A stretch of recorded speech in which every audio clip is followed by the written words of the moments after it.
Siam পড়াশোনা শেষ করে ব্যবসা দেখাশোনা করছে। পরিবারে সে তার বাবা মা এবং একটি ছোট বোন আছে। বোনের নাম তিশা। আজকে পাত্রপক্ষ দেখতে আসবে তিশাকে, তাই বাসায় বেশ আয়োজন চলছে। আর শিয়াম আছে দৌড়ের উপর। সারাদিন বাজার আর বাসাতেই কেটে যাচ্ছে সময়। যখন যেটা লাগে তখন সেটার জন্যই তাকে আবার বাজারে যেতে হচ্ছে। দুপুরের দিকে তারা বাসায় এলো। সবার আগে চললো খাওয়া দাওয়া, তারপর কনে দেখা। শিয়াম সবাইকে আপ্যায়নে ব্যস্ত। সবশেষে তারা জানালো কনেকে তাদের ভীষণ পছন্দ হয়েছে, তাই আজকেই কথা পাকাপাকি করতে চাই। শিয়ামদেরও ছেলে অনেক পছন্দ হয়েছে, তাই আর কোনো বাধা দেওয়া হলো না। ছেলের নাম রাকিব, সে একজন ইঞ্জিনিয়ার। ওনারা তিশাকে একটা আংটি পরিয়ে দিলেন। সবাই অনেক হাসি খুশি, সবারই নাকি তিশা বেশ পছন্দ হয়েছে। কথা পাকাপাকি চলছে, এমন সময় শিয়াম খেয়াল করলো কিছু মেয়ে তার দিকে তাকিয়ে কি যেন ফিসফিস করছে। ওরা হয়তো ছেলের কাজিন বা বোন হবে। শিয়াম সেদিকে কোনো ভ্রুক্ষেপ করলো না। সবশেষে বিয়ের দিন ঠিক হলো এই মাসেই। শিয়াম সবার সাথে আলাপ আলোচনা করে রুম থেকে বের হয়ে পড়লো। অমনি একটা মেয়ে তার পিছে পিছে এলো, এসে বলল, এই যে ভাইয়া। শিয়াম পেছনে ফিরে তাকালো। এক মুহূর্তের জন্য যেন সময়টা থমকে গেল। মেয়েটা শিয়ামের থেকে এক হাত দূরে দাঁড়িয়ে আছে। হালকা নীল শাড়ি, চুলগুলো একপাশে খোলা, চোখে অদ্ভুত এক ধরনের অস্থিরতা আর সংকোচের মিশ্রণ। শিয়াম একটু অবাক হয়েই বলল, জি, আমাকে ডাকলেন? মেয়েটা একটু ঠোঁট কামড়ে ধরলো, তারপর ধীরে ধীরে বলল, না মানে আসলে আপনার সাথে একটু কথা ছিল। তার গলাটা হালকা কাঁপছে। বোঝাই যাচ্ছে খুব ভেবেচিন্তে কথা বলতে এসেছে। শিয়াম চারপাশে একবার তাকালো। সবাই নিজেদের কাজে ব্যস্ত, কেউই তাদের দিকে খেয়াল করছে না। শিয়াম শান্ত গলায় বলল, বলুন। মেয়েটা একটু এগিয়ে এলো, খুব নিচু স্বরে বলল, আপনি কি এই বিয়েতে খুশি? প্রশ্নটা কেমন অদ্ভুত লাগলো শিয়ামের কাছে। শিয়াম অবাক হয়ে তাকালো মেয়েটার দিকে। মানে? মেয়েটা চোখ নামিয়ে নিল, আঙ্গুল দিয়ে শাড়ির আঁচলটা পাকাতে পাকাতে বলল, মানে আপনার বোনের বিয়ে যার সাথে হচ্ছে তাকে আপনার ভালো লেগেছে তো? অবশ্যই ভালো লেগেছে। শিয়ামের কথায় সে একটু থমকে গেল, যেন অন্য কিছু শুনতে চেয়েছিল। কিছুক্ষণ চুপ থেকে হঠাৎ চোখ তুলে শিয়ামের দিকে তাকালো। আচ্ছা যদি বলি এই বিয়েটা আমার জন্য খুব গুরুত্বপূর্ণ। আপনার জন্য গুরুত্বপূর্ণ মানে? আর আপনি কি হন ছেলের? বোন হই, আর আমার নাম ফারজানা। ও আচ্ছা, আর আমি সিয়াম। এখন বলুন কেন গুরুত্বপূর্ণ? বলবো। হ্যাঁ। আসলে আজ আপনাকে দেখার পর থেকেই আমার মাথার ভেতরে একটা অদ্ভুত অস্থিরতা কাজ করছে। আমি জানি এটা অদ্ভুত শোনাচ্ছে, হয়তো ভুলও, কিন্তু আপনার চোখে তাকিয়ে আমার মনে হচ্ছিল আপনাকে আমি কোথাও হারাতে চাই না। এই কথাটা বলার পর সে দ্রুত চোখ নামিয়ে নিল, যেন নিজের কথাতেই লজ্জা পেয়ে গেছে। শিয়াম কিছু বলতে পারছে না। ফারজানা ধীরে ধীরে বলল, আমি জানি আপনি আর আমি এখনো অপরিচিত, একে অপরের সম্পর্কে এখনো ভালো করে জানি না, কিন্তু কখনো কখনো মানুষ কাউকে প্রথম দেখাতেই ভুল জায়গায় ঠিকভাবে অনুভব করে ফেলে। সে একটা ছোট নিঃশ্বাস ছাড়লো, তারপর আবারও বলল, তাই আমি শুধু এইটুকু জানতে চেয়েছিলাম, আপনি কি শুধু ভাই নাকি এর বাহিরে আপনার নিজের কোনো গল্প আছে? তার চোখে তখন ভয় আর আশা একসাথে। শিয়াম তার দিকে তাকিয়ে রইল। কিছুক্ষণ চুপচাপ দাঁড়িয়ে থাকার পর শিয়াম হালকা গলায় বলল, এই প্রশ্নগুলোর উত্তর দেওয়ার মতো জায়গা এটা না। আপনার ভাইয়ের বিয়ে হচ্ছে আমার বোনের সাথে, এই সময় এসব কথা বলা মানায় না। আমি জানি সময়টা ঠিক না, কিন্তু শিয়াম মাঝখানেই ওকে থামিয়ে দিয়ে বলল, কিন্তু কিছু না, এটা দুই পরিবারের জন্য গুরুত্বপূর্ণ একটা বিষয়। এখানে ব্যক্তিগত গল্প শুরু করাটা বোকামি। ফারজানার মুখটা একটু ফ্যাকাশে হয়ে গেল। আমি শুধু শুনুন, আমি খুব ছোট, আর এই ব্যাপারগুলো তোমার বয়সের সাথে যায় না। ছোট? জি, আমার কাছে তো তোমাকে পিছিয়ে লাগছে। এই কথাটা যেন ওর বুকের ভেতরে লাগলো। আমি পিচ্ছি? হ্যাঁ, তুমি আবেগে কথা বলছো, এটা ভুল জায়গা, ভুল সময়। আপনি ভাবছেন আমি ছেলে মানুষই করছি? না, আমি ভাবছি তুমি সিচুয়েশনটা বুঝতে পারছো না। ফারজানা চোখ নামিয়ে নিল। সরি। শুধু এই একটা শব্দ বলেই সে ঘুরে চলে গেল। শিয়াম আর কিছু বলল না। কিছুক্ষণ পর বাড়ির ভেতর কোলাহল, সবাই বিদায় নিচ্ছে। মেয়েরা একে একে বের হচ্ছে। ফারজানা দূর থেকে একবার তাকালো শিয়ামের দিকে, কিন্তু শিয়াম তাকালো না। তারপর সবাই বিদায় নিল। গাড়ি চলে যাওয়ার শব্দটা যখন মিলিয়ে গেল, তখনই যেন বাড়িটা আবার স্বাভাবিক হলো। শিয়াম মনে মনে ভাবলো ভালোই হয়েছে, এই অধ্যায় এখানেই শেষ। কিন্তু না, শেষ হলো না। রাতে রুমে শুয়ে আছে শিয়াম। ফোনটা পাশে ছিল। হঠাৎ মেসেঞ্জারে একটা নোটিফিকেশন টুম করে উঠল। উঠল। Unknown sent you a message. Shiam phone তুলে দেখলো ফারজানা নামে একটি আইডি থেকে মেসেজ এসেছে। প্রোফাইল পিকচারে সেই গোলাপি শাড়িরই একটি ছবি। শিয়াম একটু বিরক্ত হয়ে মেসেজটা ওপেন করলো। আসসালামু আলাইকুম। শিয়াম কিছুক্ষণ তাকিয়ে রইল মেসেজটার দিকে, তারপর লিখলো, ওয়ালাইকুম আসসালাম। কে? আমি ফারজানা। আমার আইডি পেলে কোথায়? ভাবি মানে আপনার বোনের কাছ থেকে নিয়েছি। তোমার কি কারো কথা শোনার অভ্যাস নেই? মানে? মানে আমি বলেছিলাম এটা ভুল জায়গা, ভুল সময়। তাই বলে কথা বলাও কি ভুল? হ্যাঁ, এই মুহূর্তে ভুল।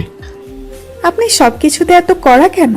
কারণ জীবন একটা সিরিয়াস জিনিস, আর অনুভূতি? অনুভূতি নিয়ন্ত্রণ করতে হয়। আপনি আমাকে পিচ্ছি বলেছিলেন, আমি কিন্তু পিচ্ছি না। তোমার কথাবার্তা সেটা প্রমাণ করছে। আপনি খুব রুড। আর তুমি খুব আবেগী। আবেগী হওয়া কি দোষ? ভুল জায়গায় হলে দোষ। কিছুক্ষণ কোনো রিপ্লাই এলো না। শিয়াম ভাবলো হয়তো বুঝেছে। ঠিক তখনই মেসেজ এলো, আপনি যতই আমাকে দূরে ঠেলেন আমি কিন্তু চলে যাব না। ফারজানার শেষ মেসেজটা দেখে শিয়াম ফোনটা লক করে পাশ ফিরল। মনে হচ্ছিল এই মেয়েটা একটা ঝামেলা, কিন্তু অদ্ভুতভাবে সেই ঝামেলাটা মাথার ভেতর থেকে যাচ্ছিল না। পরের কয়েকদিন খুব ব্যস্ততায় কাটলো। বিয়ের শপিং, কার্ড ছাপানো, আত্মীয়দের ফোন, সব মিলিয়ে এক প্রকার দম নেবার ফুরসত নেই। এর মাঝেই মাঝে মধ্যে ফোনে নোটিফিকেশন আসে। Good morning. আজ খুব গরম, তাই না? আপনি কি রাগ করে আছেন? শিয়াম কোনো রিপ্লাই দেয় না। একদিন বিরক্ত হয়ে লিখলো, তুমি কেন বারবার আমাকে মেসেজ দিচ্ছ? কারণ আপনি রিপ্লাই দেন না। সেটা বলছো কেন থামছো না? কারণ আমি থামতে চাই না। শিয়াম আর কিছুই লিখলো না, ফোনটা নামিয়ে রেখে দিল। বিয়ের আগের দিন বাসা ভর্তি মানুষ, আত্মীয় স্বজন, বন্ধু প্রতিবেশী, একদম উৎসবের পরিবেশ। তিশার হবু শ্বশুরবাড়ি থেকে আজকে গেস্ট আসছে। তিশাকে উপহার দেওয়ার জন্য শিয়াম গেস্ট সামলাতে ব্যস্ত। হঠাৎ খেয়াল করলো পরিচিত একটা মুখ দরজার পাশে দাঁড়িয়ে আছে। তাকিয়ে দেখলো ফারজানা। আজ সে হালকা নীল শাড়ি পরেছে, চুল খোপা করা। আগের দিনের সেই অস্থির চোখে আজ অন্যরকম একরকম জেদ আর আনন্দ মিশে আছে। সে শিয়ামকে দেখে এগিয়ে এলো। ভাইয়া, তুমি? আমার ভাবির বাসা, আমি কি আসতে পারি না? আসতেই পারো, থাকো এখানে। এই ভিড়ের মধ্যে আর কথা বলার দরকার নেই। আমি কথা বলতে আসিনি, তাহলে? শুধু দেখতে এসেছি আপনাকে। ফারজানা, এসব বাচ্চামি কথা বাদ দাও। আপনি সবসময় আমাকে ছোট করেন কেন? কারণ তুমি আচরণে সেটাই দেখাও। আচ্ছা ঠিক আছে, আজ আর ডিস্টার্ব করব না। বলেই সে ঘুরে চলে গেল, কিন্তু যাওয়ার আগে একবার ফিরে তাকালো। সেই সাথে একটা চোখ টিপ দিল। শিয়াম দেখেও না দেখার ভান করলো। বিয়ের দিন তিশা লাল শাড়িতে একেবারে অন্য রকম লাগছে। চোখে মুখে ভয়, লাজ আর আনন্দ একসাথে। সবকিছু সুন্দরভাবে এগোচ্ছে। বিয়ের এক ফাঁকে শিয়াম ফারজানাকে একবার দেখলো, কিন্তু কোনো কথা বলল না। যেই মেয়ে কখন কি বলে বসে কে জানে। কিছুক্ষণ পর কাজী সাহেব এসে বিয়ে পড়াতে শুরু করলেন। সকল নিয়ম কানুন অনুযায়ী নিকাশ সম্পন্ন হলো। শিয়ামের বুকের ভেতর কেমন যেন ভারী হয়ে এলো। মনে হচ্ছে খুব কাছের কিছু একটা দূরে সরে যাচ্ছে। মানুষ হাসছে, কথা বলছে, ছবি তুলছে, আর শিয়াম তিশার দিকে তাকিয়ে আছে আর ভাবছে আমার ছোট বোন আজ সত্যিই বড় হয়ে গেল। হঠাৎ শিয়াম অনুভব করলো কেউ তার পাশে এসে দাঁড়িয়েছে। খেয়াল করে দেখলো ফারজানা। মন খারাপ? কেন? তিশা চলে যাবে, পুরো বাড়ি ফাঁকা হয়ে যাবে, সেই সাথে আমার বুকের ভেতরটাও। এটাই তো নিয়ম। আমরা মেয়েরা সারা জীবন চাইলেও বাবার বাড়ি থাকতে পারি না, আপনজনদের ছেড়ে চলে যেতে হয়। শিয়াম কিছু বলল না। ওর কথাটা কেন যেন তার বুকে এসে বিঁধলো। ফারজানা আবারও বলল, ভাবিকে খুব সুন্দর লাগছে, তাই না? হ্যাঁ। কিছুক্ষণ নীরবতার পর ফারজানা হালকা হেসে বলল, আপনি কখনো নিজের অনুভূতির নাম দেন না, তাই না? শিয়াম তাকালো ফারজানার দিকে। সব অনুভূতির নাম থাকা দরকার নেই। কিন্তু কিছু অনুভূতি না বললে মানুষ ভারী হয়ে যায়। ভারী হওয়া খারাপ না। আপনার জন্য হয়তো না, আমার জন্য হয়। শিয়াম আর কিছু বলল না। বিদায়ের সময় ঘনিয়ে এলো। তিশা কান্না চেপে রাখার চেষ্টা করছে। শিয়াম দাঁড়িয়ে আছে এক পাশে। ধীরে ধীরে সবাই গাড়িতে উঠতে লাগলো। তিশাকে গাড়িতে উঠিয়ে নিজের চোখ মুছল শিয়াম। তখনই ফারজানা শিয়ামের সামনে এসে দাঁড়ালো। চারপাশে তখন মানুষ কম, কোলাহল একটু দূরে। চলে যাচ্ছি, ভালো থাকবেন। তিশার খেয়াল রেখো। একদম চিন্তা করবেন না, ভাবিকে আমরা অনেক ভালো রাখবো। আসি তাহলে। আবার কবে দেখা হবে জানি না। দেখা অনেক কিছুর উপর নির্ভর করে। আর তাছাড়া আগামীকালে দেখা হবে রিসেপশনে। আরে হ্যাঁ, আমি তো ভুলেই গেছিলাম। ফারজানা হালকা হাসলো, তারপর আবারও বলল, আপনি কি চান না আর দেখা হোক? চাও দিয়ে সব হয় না। কিন্তু সব না হইলেও কিছু তো হয়। আজ আমি আর কিছু চাইবো না, শুধু এটা বলবো আপনি যেমনই হন আমি আপনাকে ঠিক তেমন ভাবেই পছন্দ করি। শিয়াম কিছু বলল না। ফারজানা একটু এগিয়ে এসে খুব নিচু স্বরে বলল, আপনার এই নীরবতাটাও। এই কথাটা বলে সে ঘুরে গাড়ির দিকে হাঁটতে লাগলো। শিয়াম দাঁড়িয়ে রইল। গাড়ি স্টার্ট দিল। তিশা জানালা দিয়ে হাত নাড়লো। শিয়ামও হাত তুললো। ফারজানা শেষবারের মতো জানালা দিয়ে তাকালো। দুজনের চোখ এক সেকেন্ডের জন্য মিলল। তারপর গাড়িটা ধীরে ধীরে গেট পেরিয়ে চলে গেল। পরের দিন সকালের দিকেই সবাই রওনা হলো তিশার শ্বশুরবাড়ির উদ্দেশ্যে। শিয়াম গাড়ির জানালার পাশে বসে বাইরে তাকিয়ে আছে। শহরটা আজ অন্যরকম লাগছে। আলো, মানুষ, শব্দ সব আছে, কিন্তু তার ভেতর কোথাও যেন একটা নিস্তব্ধতা লেগে আছে। কাল রাতের পর থেকে মনটা ভারী, কিন্তু ঠিক বুঝতে পারছে না কেন। বাড়িটা বড় সুন্দর করে সাজানো। গেটের সামনে ফুলের তোড়া, lighting, banner, reception of Trisha and Rakib. ভেতরে ঢুকতেই শব্দ, হাসি, মানুষের ভিড়, সবাই ব্যস্ত, সবাই খুশি। তৃষা শিয়ামকে দেখে এগিয়ে এলো। কেমন আছো ভাইয়া? এই তো ভালো। তুই কেমন আছিস? আলহামদুলিল্লাহ ভালো। ভাইয়া একটু ওইদিকে চলো, কথা আছে। শিয়াম একটু অবাক হলো, তারপর একপাশে দুজন গেল। কি হয়েছে? তিশা একটু চারপাশে তাকিয়ে নিশ্চিত করলো কেউ শুনছে না। তারপর খুব নিচু গলায় বলল, ফারজানার সাথে কি তোমার ঝামেলা হয়েছে? মানে? মানে ও কাল থেকে চুপচাপ, হাসে না, ভালো করে কথা বলে না, মনে হয় কোনো বিষয়ে ডিপ্রেসেড। শিয়াম কিছুক্ষণ চুপ করে রইল, তারপর শক্ত কণ্ঠে বলল, এটা তার ব্যাপার, আমার না। ভাইয়া তুমি এমন কেন? কেউ কষ্ট পেলে তোমার মনে কিছু লাগে না? সবাইকে ভালো রাখার দায়িত্ব আমার না। কিন্তু ফারজানা তোমাকে ভালোবাসে। এই কথাটা আমার বুকের ভেতর সরাসরি এসে লাগলো। এসব বাজে কথা বাদ দে। বাজে না।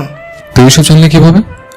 ও আমাকে বলেছে, কেঁদে বলেছে ও এমন কাউকে নিয়ে কখনো কথা বলেনি, তুমি নাকি প্রথম।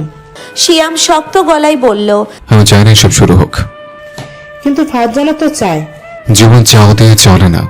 কিন্তু জীবন ভালোবাসা ছাড়াও চলে না। শিয়াম তাকালো তিশার দিকে। ভাবছি ওর ছোট বোনটা কবে থেকে এত বুঝদার হয়ে গেল, যেন হঠাৎ বড় হয়ে গেছে। তুই আমাকে জোর করছিস? না, আমি তোমাকে মনে করিয়ে দিচ্ছি তুমি একজন মানুষ। একবার কথা বলে তো দেখো, শুধু কথা, যদি কিছু না থাকে তুমি নিজেই বুঝে যাবে। শিয়াম একটা দীর্ঘ নিঃশ্বাস ছাড়লো। ঠিক আছে, কিন্তু একবার। তিশার মুখ উজ্জ্বল হয়ে উঠল। শিয়াম ধীরে ধীরে সেদিকে এগিয়ে যেতে লাগলো। ছাদে উঠে ফারজানাকে পাওয়া গেল ছাদের এক পাশে। সেখানে রেলিংয়ে হেলান দিয়ে দাঁড়িয়ে আছে আকাশের দিকে তাকিয়ে। শিয়াম ওর কাছে গিয়ে দাঁড়ালো। আপনি? কথা বলতে এসেছে। ফারজানা কিছুক্ষণ চুপ থেকে বলল, আপনি তো শুধু কথা বলতে চান না। আচ্ছাই। ফারজানা শিয়ামের দিকে ঘুরে তাকালো, চোখে বিস্ময়, ভয় আর আশা একসাথে। বলুন। তুমি এভাবে হঠাৎ চুপচাপ হয়ে গেছো কেন? কারণ আমি আপনাকে নিয়ে ভাবি। কেন ভাবো? জানি না, হয়তো ভালোবাসা। তুমি নিশ্চিত এটা ভালোবাসা? হ্যাঁ, আমি নিশ্চিত। এটা মিথ্যা না। আপনি আমাকে এড়িয়ে যান, কিন্তু আপনার নীরবতা আমাকে টানে। কেন? কারণ সেখানে সততা আছে। কিন্তু আমি ভয় পাই। কিসের? কাউকে হারানোর ভয়, কাউকে আঘাত দেওয়ার ভয়। আমি আঘাত পেতে রাজি আছি, তবু মিথ্যা চাই না। তুমি খুব সাহসী। কারণ আমি সত্যিটা বলেছি। আচ্ছা, একটা কথা বলবেন ক্লিয়ার করে? কি? আমাকে ভালো না হয় নাই বাসেন, কিন্তু পছন্দও কি করেন না? করি। ফারজানা চোখ ভিজে উঠল। এই কথাটা শোনার জন্যই আমি এতদিন অপেক্ষায় ছিলাম। আপনি জানেন না এই কথাটা আমাকে কতটা হালকা করলো। শিয়াম কিছু বলল না, শুধু ওর দিকে তাকিয়ে রইল। সূর্যের আলোটা ঠিক ফারজানার মুখে এসে পড়ছে। তুমি কেন আমাকে এত গুরুত্ব দাও? কারণ আমি আপনাকে আমার সবটুকু দিয়ে ভালোবাসি। আমি তো তোমাকে অনেকবার দূরে ঠেলেছি। হ্যাঁ, কিন্তু আপনি কখনো মিথ্যা বলেননি। শিয়াম চুপ করে রইল। ফারজানা ধীরে বলল, জানেন, আমি আপনার প্রেমে পড়িনি, আমি আপনার নীরবতাই পড়েছি। নীরবতা তো ফাঁকা। না, নীরবতা ভিড়ের ভেতর শান্ত জায়গা। তুমি খুব সুন্দর করে কথা বলো। কারণ আমি অনেক ভেবেছি কি? আপনাকে। আর আমি ভাবতাম আমি একাই শুধু ভাবি। আপনি জানেন আমি কি চাই? কি? আপনি পাশে থাকুন, হাত ধরার জন্য না হলেও হাঁটার জন্য। থাকবো। কথা দিলেন? ফারজানা ধীরে শিয়ামের হাতটা ধরে ওর কাছে নিল। এই যুগে এখন যথেষ্ট। শিয়াম একবার তাকালো আকাশের দিকে। শহরের আলো দূরে ঝিকমিক করছে, ছাদের ওপর বাতাসটা ঠান্ডা, মানুষের শব্দ নিচে। ভবিষ্যৎ নিয়ে কখনো ভেবেছ? ভেবেছি, কিন্তু ভয়ও লাগে। কিসের ভয়? যদি আপনি বদলে চান, যদি বদলে যায় তাহলে কি করবে? তাহলে আমি চাই আপনি আমার জন্যই বদলান। এটা তো খুব স্বার্থপর ইচ্ছা। ভালোবাসা একটু স্বার্থপরই হয়। আর দায়িত্ব? দায়িত্ব মানে কাউকে ছেড়ে না যাওয়া। আপনি কি আমাকে ছেড়ে যাবেন? না, কিন্তু তুমি খুব আবেগী। আপনার জন্য। আমি কি এত বিশেষ? আপনি আমার জন্য সবচেয়ে বিশেষ একজন। শিয়াম কিছু বলার আগেই পেছন থেকে একটা পরিচিত গলা। ও, এখানে লুকিয়ে লুকিয়ে কি চলছে? শিয়াম আর ফারজানা দুজনেই চমকে উঠলো। ভাবি, হায় হায়, আমি কি দেখে ফেললাম? তিশা, বাজে কথা বলিস না। বাজে কেন? আমার ভাই ছাদে একটা সুন্দরী মেয়ের সাথে দাঁড়িয়ে কথা বলছে, হাসছে, আর আমি চুপ থাকবো? ফারজানা লজ্জায় লাল হয়ে গেল। ভাবি কি বলছো এসব? আরে আমি তো খুশি, আমার দুই প্রিয় মানুষ একসাথে। নাটক কম কর। আমি মোটেও নাটক করছি না, কিন্তু আমি ভবিষ্যৎ দেখছি। ফারজানা আরো লজ্জা পেল। আপনারা দুজন কথা বলুন, আমি চাই। না না না, থাকো, আমি চলে যাচ্ছি। আমি তো শুধু দেখতে আসছিলাম পরিস্থিতি কেমন। বলেই তিশা চলে গেল। তিশা চলে যাওয়ার পর ছাদে আবার নীরবতা নেমে এলো। ফারজানা একটু অপ্রস্তুত হয়ে দাঁড়িয়ে আছে, মাথা নিচু, আঙ্গুল দিয়ে ওড়নার কিনারা নিয়ে খেলছে। কিছুক্ষণ পর ধীরে বলল, ভাবি তো সব বুঝে ফেললো মনে হয়। তিশা, ছোটবেলা থেকে এমন, কারণ মনে কিছু লুকানো থাকলে সেটা সবচেয়ে আগে ওই বুঝে ফেলে। তাহলে আপনি কি লুকাচ্ছেন? শিয়াম কিছুক্ষণ চুপ রইল, তারপর ধীরে বলল, আমি আসলে নিজেকে বুঝতে সময় নিচ্ছে। আমার জন্য? হয়তো আমাদের দুজনের জন্যই। বাতাসে ফারজানার চুলের কয়েকটা গোছা উড়ে এসে গালে লাগলো। সে সেগুলো সরিয়ে আবার শিয়ামের দিকে তাকালো। চোখে সেই আগের জেদটা নেই, আছে এক ধরনের শান্তি। জানেন, আমি কখনো কাউকে এতটা জোর করে কাছে টানার চেষ্টা করিনি, কিন্তু আপনার ক্ষেত্রে মনে হয়েছে চেষ্টা না করলে হয়তো সারা জীবন আফসোস করতাম। শিয়াম রেলিং এ হেলান দিয়ে দাঁড়িয়ে আকাশের দিকে তাকালো। তুমি খুব অদ্ভুত মেয়ে। ভালো অদ্ভুত না, খারাপ অদ্ভুত। ভালো অদ্ভুত। ফারজানা একটু হেসে ফেললো। তাহলে ঠিক আছে, আমি এভাবেই থাকতে চাই। নিচ থেকে তখন কারো ডাক শোনা গেল। ফারজানা নিচের দিকে তাকিয়ে বলল, মনে হয় আমাকে খুঁজছে। যাও। কয়েক পা হাঁটলো, তারপর আবার থেমে গেল, ঘুরে দাঁড়িয়ে বলল, একটা কথা বলবো? বলো। আজকে যদি আপনি সাথে না আসতেন, আমি হয়তো আর কখনো আপনার সামনে এভাবে দাঁড়াতাম না। কেন? কারণ সাহস একসময় শেষ হয়ে যায়। তাহলে ভালো হয়েছে আমি এসেছি। ফারজানার মুখে আবার সেই মিষ্টি হাসি ফুটে উঠল। তারপর সে ধীরে ধীরে সিঁড়ির দিকে চলে গেল। রিসেপশনের অনুষ্ঠান শেষ হতে বেশ রাত হয়ে গেল। সবাই একে একে বিদায় নিচ্ছে। শিয়াম গাড়িতে বসে আছে, কিন্তু তার মনটা অদ্ভুতভাবে হালকা লাগছে। মনে হচ্ছে গত কয়েকদিনের জটিলতা যেন একটু পরিষ্কার হয়েছে। গাড়ি ছাড়ার আগে তিশা এসে জানালায় হাত রাখলো। ভাইয়া, হুম? তিশা দুষ্টু হাসি দিয়ে বলল, ছাদে কি কথা হলো? তোর জানার দরকার নেই। আচ্ছা, তাই নাকি? কিন্তু ফারজানা তো হঠাৎ করে একদম চেঞ্জ হয়ে গেছে, হাঁটছে, সবার সাথে গল্প করছে। মানুষ কখনো কখনো শুধু একটা কথার জন্য অপেক্ষা করে। সেই কথাটা কি তুমি বলছো? শিয়াম সরাসরি উত্তর দিল না, শুধু হালকা হাসলো। তিশা বুঝে ফেলল। আমি জানতাম কি জানতিস? আমার ভাই এত পাথর না। শিয়াম এবার একটু হেসে ফেলল। কয়েকদিন পর একদিন বিকালে শিয়াম বারান্দায় বসে চা খাচ্ছিল। হঠাৎ ফোনে মেসেজ এলো। কেমন আছেন? শিয়াম মেসেজটা দেখে একটু হাসলো। ভালো, তুমি? আজ ভাবির সাথে অনেকক্ষণ কথা হলো। কি নিয়ে? আপনাকে নিয়ে। আমার নামে কি অভিযোগ করেছে? না, উল্টো আপনার অনেক প্রশংসা করেছে। ও তাই? বলেছে আপনি বাহিরে থেকে শক্ত, কিন্তু ভেতরে খুব নরম। শিয়াম কয়েক সেকেন্ড ফোনের স্ক্রিনের দিকে তাকিয়ে রইল। তোমার কি তাই মনে হয়? জানি না, কিন্তু আমি খুঁজে দেখতে চাই কি খুঁজে দেখতে চাও? আপনার ভেতরের অবস্থাটা। খুঁজে পেলে কি করবে? কিছুক্ষণ রিপ্লাই এলো না, তারপর আবার নোটিফিকেশন উঠলো। দেখতে চাই আপনার ভেতরে আমার জন্য কতটুকু ভালোবাসা আছে। এই মেসেজটা পড়ার পর শিয়ামের বুকের ভেতর অদ্ভুত একটা উষ্ণতা ছড়িয়ে পড়ল। সে প্রথমবারের মতো নিজ থেকে দেখলো। কাল বিকেলে সময় আছে? ওপাশ থেকে প্রায় সঙ্গে সঙ্গেই রিপ্লাই এলো। কেন? দেখা করবে? আপনি নিজে থেকে ডাকছেন? হ্যাঁ। তাহলে অবশ্যই আসবো।